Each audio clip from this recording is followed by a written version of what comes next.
시청자 여러분, 안녕하십니까? 김정기 TV의 김정기입니다. 오늘 김정기의 직필직설 주제는 10월 3일 개천절 광화문 집회 100만 명이 모인다 입니다. 내일이네요.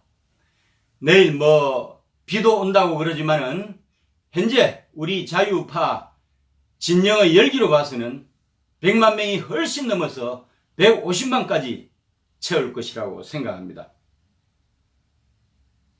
지난 28일 날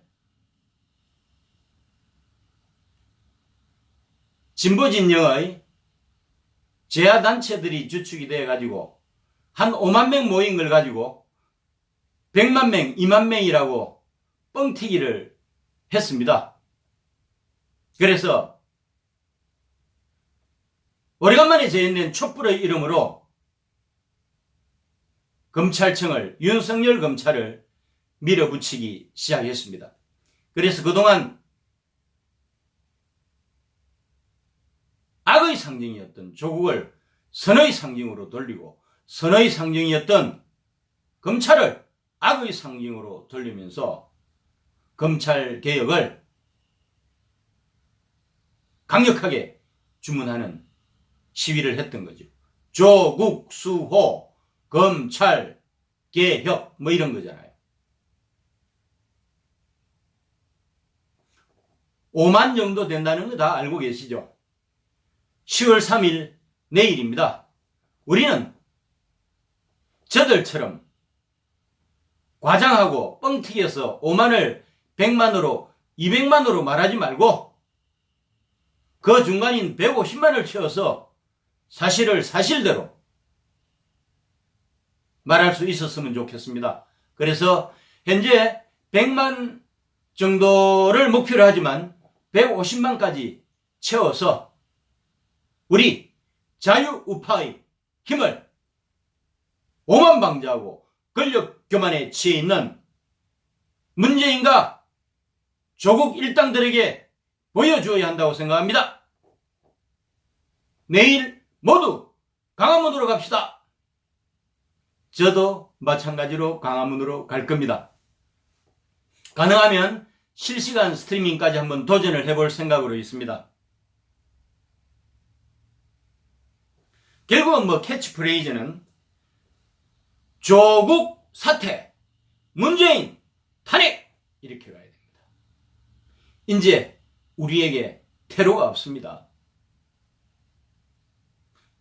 우리가 자유우파 시민들이 믿을 수 있는 언덕은 이제 강장정치밖에 없습니다. 이 강장정치를 통해서 자유한국당을 적극적으로 서포트를 해야 한다고 생각합니다. 오늘 방송을 하고 내일 집회에서 실시간 스트리밍을 하는 제 입장도 한편으로는 착잡하기 거지없습니다. 어떤 학자가 진보진영의 학자입니다. 이런 이야기를 했어요. 진영으로 나뉘어져가지고 대한민국이 미쳐버린 것이다 라고 이야기했습니다. 정말 안타깝습니다. 어떻게 하다가 대한민국이 마치 70년 전 해방정국의 소용돌이 속으로 이렇게 가게 되는지. 여러분, 1945년 해방이 되었다고 하지만 미소 군정 3년 기간 동안 미소 대립이 얼마나 첨예하게 됐습니까? 비슷하게 가고 있습니다. 어떻게 세운 대한민국인데, 어떻게 이룬 산업화인데, 어떻게 달성한 민주화인데 우리가 시계를 70년 전으로 돌려야 되는 이런 상황까지 왔단 말입니까? 이런 국론 분열의 원흉이 도대체 누굽니까? 문재인입니다. 이 문재인이야말로 주범 중에 주범이에요. 끝까지 내로남불하면서 권력에 취해가지고 자기들끼리 일리기 만들어서 조국 가족이 저지른 범죄가 명백함에도 불구하고 인사건으로 안 되니까 촛불의 힘을 빌어서 검찰을 진압하고 있지 않습니까? 이게 지금 현실입니다. 정말 문재인은 제가 살아오면서 겪어본 사람 중에 정말 나쁜 사람이에요. 어떻게 대한민국 대통령이라는 사람이 어떻게 만드는 대한민국인데 이 대한민국을 갈기갈기 찢겨놓는단 말입니까? 그것도 70년 전으로. 방법이 없어요. 이제는 조국 사태, 문재인 탄핵을 외쳐야 한다는 것입니다.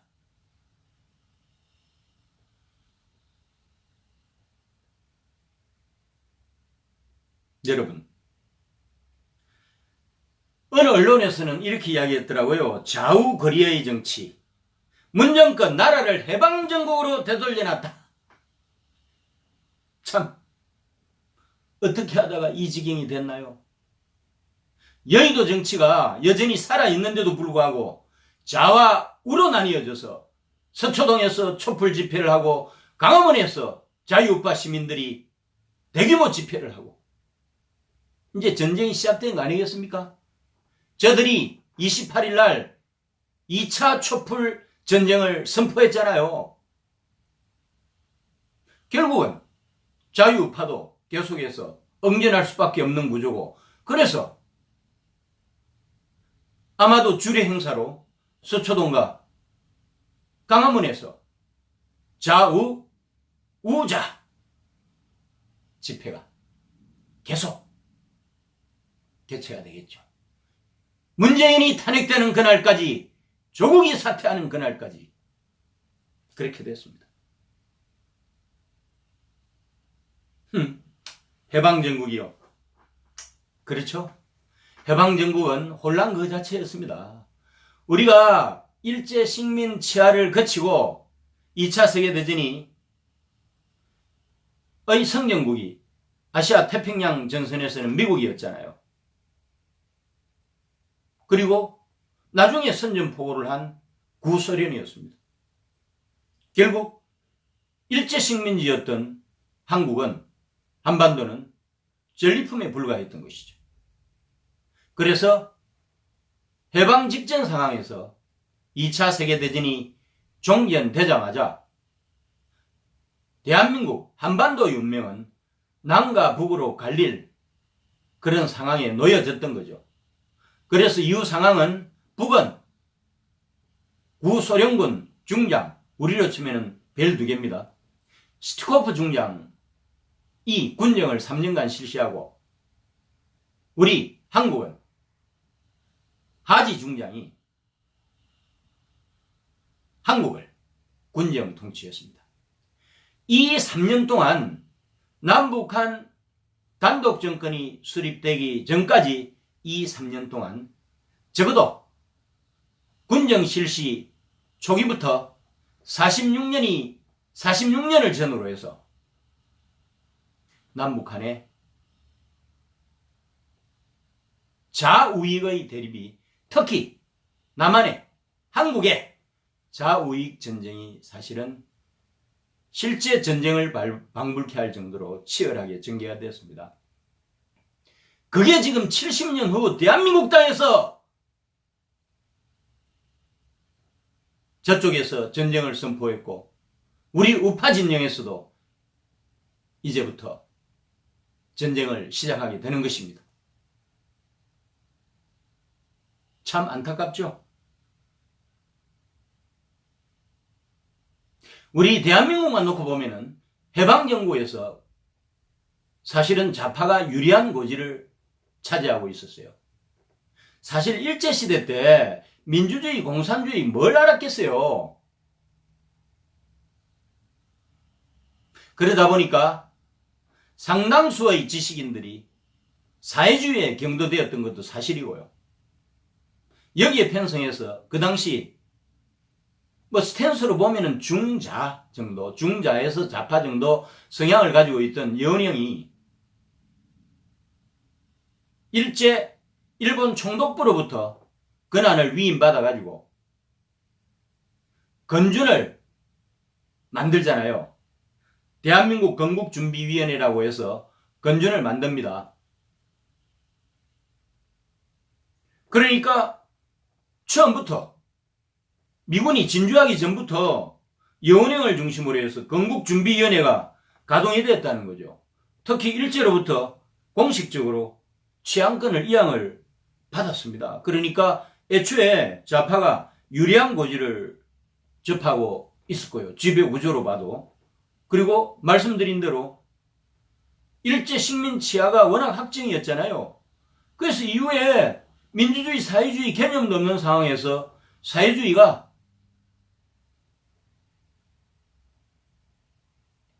엔티 임피리얼리즘, 반제국주의를 선언을 했기 때문에 아무래도 좀 더 매력적일 수도 있죠. 또 평등을 외치고 뭐 막 그러니까. 그래서 이제 지식인 중에서 사회주의에 경도된 사람들도 많았던 거고, 그래서 해방정국에서 실제로 요소요소에 자익들이 되게 광범위하게 퍼져 있었습니다. 그래서 상황이 별로 안 좋았다니까요. 그런 힘든 상황에서도 좌우와의 전쟁에서 우리가 이겼잖아요. 초기에는 미 군정 장관이었던 하지가 별로 생각이 없었어요. 그 당시는 그 사회주의 이데올로기라고 하는 것이 좀 뭐 역사도 짧고 생소했기 때문에 개념도 별로 없었고, 그러다 보니까 하지 군정 장관이 제대로 된 대처를 1차적으로 못했습니다. 그러다 보니까 뭐 독버섯처럼 뭐 더 퍼져갔던 거죠. 근데 이제 결정적인 계기가 되었던 사건이 하나가 있습니다. 1946년 5월 15일 조선정판사 사건이 있는데요.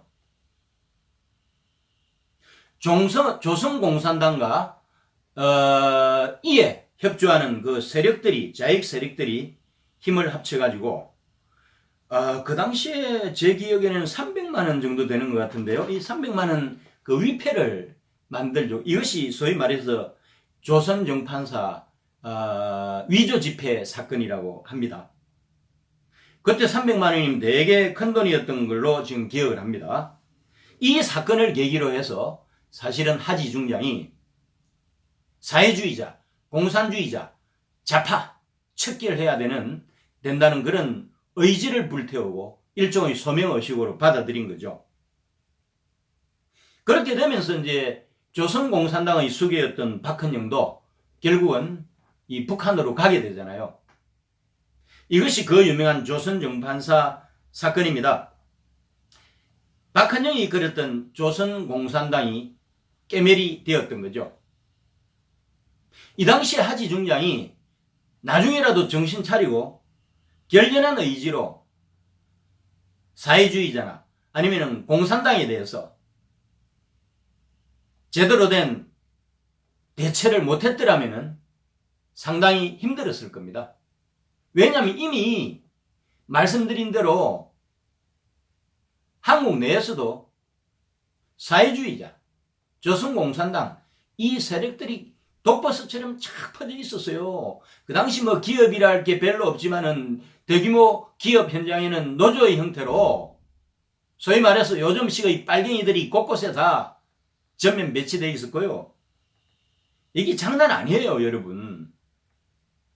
그리고 군정청 산하에 국방경비대가 있었거든요. 이게 이제 국군의 전신입니다. 대한민국 국군의 전신인데 실제로 국방경비대조차도 소위 말해서 자익 세력들이 파고 들어가가지고 상당수를 차지했었습니다. 어떻게 미 군정장관인 하지가 이끄는 군정청의 통제를 받는 국방경비대에 자익이 침투해서 자유로운 활동을 했다는 거 얼마나 불안해요. 그나마 이제 미 군정청 산하에 경찰 조직은 괜찮았어요. 조병옥과 장택상이 있었잖아요. 근데 이분들이 그래도 잘 하긴 했지만은 그럼에도 불구하고 그 당시 힘을 많이 못 썼던 것은 친일파라고 매도를 많이 당해가지고 그래서 국민적 지지가 여러 같은 지지는 없었던 것도 사실이고, 그러다 보니까 총체적으로 해방 직후 이후 미 군정이 지배하던 1년 플러스 기간 동안에는 한국이 자익이 곳곳에서 득세하던 그런 시대였습니다. 그걸 어쨌건 이렇게 정신 차린 하지를 중심으로 해서 우리 우파 진영에서 자익들을 척결하고 위대한 대한민국을 만들었습니다. 역사가 이렇게 되는 거예요, 여러분. 그 당시에 이런 거 있었어요. 그 이철성이라고, 그 당시에 고려대학교 총학생회장이었는데요. 이 반탁학년 대표죠. 그래서 우익청년 대표 아니겠습니까? 그 당시에 신탁 통치 반대 시위 후에 자익신문인 인민보를 우익의 이름으로, 우익청년의 이름으로 습격을 하기도 하고, 북한 출신들이 모인 서북청년회가 있어요. 이게 대단한 조직인데요. 현대일보와 같은 자익신문사를 습격을 하고 친공검사를 암살까지 합니다. 참고로 이 서북청년회는 대단했습니다. 그 당시에 요즘으로 치면 5년제 중학교 졸업자, 그러니까 중고등학교 졸업자인데요. 요즘으로 치면 대학교 나온 사람보다도 고등학력입니다. 일제시대 때 중고등학교 나온 정도면 요즘 대학원보다 나아요. 일제시대 때 대학교 나왔으면 박사보다 낫고, 일제시대 때 초등학교 정도 나왔으면 현재 고졸보다 학력 수준이 높았다는 점을 감안을 하시기 바랍니다. 그 정도로 이제 금방 말씀드린 서북청년회 같은 경우는 북한에서 월남한 사람들이에요. 1945년부터 1946년 소군정 치하에서 사실 월남을 했던 분들입니다. 이분들이 한 50만 정도 되는데, 이때 월남을 했던 청년들이 있었습니다. 이 사람들이 열혈 청년이 돼가지고 대한민국을 사수하는, 자익천지인 대한민국을 사수하는 선봉장 역할을 했습니다. 이게 서북청년이에요.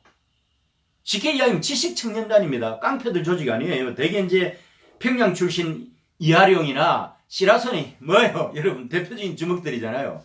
뭐 그렇게 하지만은 이 사람들도 비록 주먹이라고 하지만 나름대로 정의로운 주먹이었다니까요. 그래서 이제 주먹들도 있어가지고 이게 뭐 깡패 조직 아니냐 하는 사람들도 있지만은 절대 아닙니다, 여러분. 지식청년회의 주류들은 전부 다 요즘으로 치면 고등학력 소유자들입니다. 지식청년들이었어요. 이 사람들이 대한민국에 뿌리 내렸던 좌파를, 자익들을 척결하는 데 선봉장 역할을 해서 대한민국을 초기에 구했다는 사실을 우리는 반드시 기억해야 됩니다. 그리고 또 여러분들이 장군의 아들로 유명한 김두한이 있잖아요. 김두한이 그 감찰부장으로 있었던 대한민청이라는 조직이 있었어요.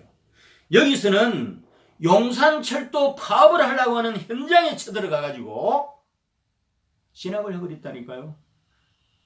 김두한이 장군의 아들답게 우익청년을 대표해서 대단한 역할을 했던 것입니다. 그래서 해방정국에서 아니면 직후 군정체제 하에서 대한민국 땅에서 일어났던 좌우전쟁에서 우리 우파도 뭉치면은 이 정도 경쟁력을 발휘했던, 그래서 자유 대한민국을 지켰던 거 아닙니까? 그래서 우리가 지금 자유민주주의와 시장경제를 이들의 노력과 희생의 덕분으로 유지를 하고 있다는 사실을 알아야 합니다. 우리 자유우파 쪽에 이런 그룹이 있을까요? 제가 볼 때는 서북청년회가 이북 출신 지식인 집단이니까 우리 탈북민들 있잖아요. 탈북민들이 수만되니까 탈북민들이 그 역할을 해줬으면 좋겠어요. 앞으로 좌파와의 전쟁이 강장을 무대로 해가지고 매 주말마다 전쟁을 각기 다른 곳에서 치르게 될 텐데, 우리 탈북민들 자유를 찾아서 왔잖아요. 얼마나 힘들게 얻은 자유입니까? 이것을 계속 누리고 싶지 않습니까? 그래서 우리 탈북민들이 현대판 서북청년회를 결성해서 선봉장이 되어주시기를 이 자리를 빌어서 강력하게 요구합니다. 그리고 이철성이 주도했던 반탁학년, 그 다음 김두한이 감찰부장으로 활동했던 대한민청, 뭐 이런 조직들이 있잖아요. 이런 조직에 대체할 만한 게 있냐? 사실 없습니다. 없는데 굳이 이야기하자면은 30, 40대는 정교조 세대니까 쉽지 않을 거예요. 20대가 자유주의자거든요. 자유로운 영혼을 가지고 있는 20대가 사회주의를 좋아하겠습니까? 자유를 억압하는 사회주의를 좋아하겠느냐고요. 그래서 20대 자유주의 청년들을 조직하는 작업도 필요하다고 생각합니다. 지금 누리고 있는 자유민주주의 시장경제 계속 누려야 될 거 아니에요. 그래서 20대 자유주의자 우파 지식 청년들이 조직화하는 작업을 해야 된다는 거죠. 그래서 그 역할을 해줘야 되고, 또 청년들이 많이 모여있는 곳이 그렇습니다. 기독교 공산주의 국가에서 종교의 자유 인정 안 하는 거 아시죠? 대한민국 기독교도가 전체 인구의 5분의 1 정도 차지합니다. 1000만 중에 청년들이 꽤 많을 걸로 생각합니다. 기독청년연합을 조속히 결성을 해서 행동으로 보여주기 바랍니다. 기독교뿐만이 아니에요. 불교도 청년회가 있을 거라고 생각하고, 유교도 청년회가 있을 거라고 생각하고, 가톨릭, 정의사회구현단, 옛날 반독재 투쟁을 벌였던 정의사회구현단 신부들 뭡니까? 옛날에 당신들이 말하던 군사 독재가 끝났습니다. 문민정권 시대요. 이제는 좌파운동 건독제가 시작이 되고 있습니다. 독재 정권에 맞서야 되지 않습니까? 가톨릭, 정의사회구현단 신부 여러분, 나서주세요. 이렇게 해서 조직화 작업을 하게 되면요, 좌파하고 싸울 수 있습니다. 이길 수 있어요. 이제 서초동과 강화문에서 물리적 충동을 피하면서 각자 전쟁을 치르게 될 텐데, 그냥 주먹구구식이 아니고 좀 더 조직적이고 전략적으로 장기전에 대비를 해야 된다고 생각합니다. 그렇게 해야 전쟁에서 이기는 거죠. 그렇게 생각하지 않습니까, 여러분? 자, 여러분, 최근에 또 이런 내용이 나오더라고요. 저는 안철수 별로 좋아하지는 않습니다만은, 안철수 예언이라고 이야기하는 건데, 그 당시 안철수만 이런 생각을 했겠어요? 저도 이런 생각을 합니다만은, 안철수가 옛날에 했던 이야기를 인용을 하기도 하고, 제 생각이기도 하고, 전 국민의 생각이기도 합니다. 안철수는 결론적으로 말하면 맹탕이에요. 그냥 구름도사일 뿐입니다. 어쨌건 제가 3가지 말씀드리겠습니다. 문재인에 대해서 국민을 분열시킨 죄를 묻는다. 무능 부패 정권으로 일관해서 대한민국을 망통 정권으로 이끌고 있다. 외교망통, 경제망통. 4차 산업혁명 시대에 너무나 개념 없는 아날로그 사고방식으로 국정 운영을 해서 대한민국을 전 세계에서 가장 뒤처지는 나라로 만든 죄 3가지입니다. 국민 분열을 책동한 죄, 무능 부패 정권으로 일관한 죄, 경제망통, 외교망통. 4차 산업혁명 시대에 세계에서 가장 뒤처지는 나라로 만든 죄, 이 3가지 제목으로 문재인을 국민의 심판대에 올려야 됩니다. 나아가서는 법적으로 정치적 재판인, 정치적 심판인 탄핵까지 가서 이제는 끌어내려야 한다고 생각합니다. 김정기 TV를 사랑해 주신 애국시민 여러분, 내일 10월 3일 그 전쟁 현장 강화문에서 여러분과 제가 하나 돼서 가열찬 투쟁을 하십시다. 감사합니다.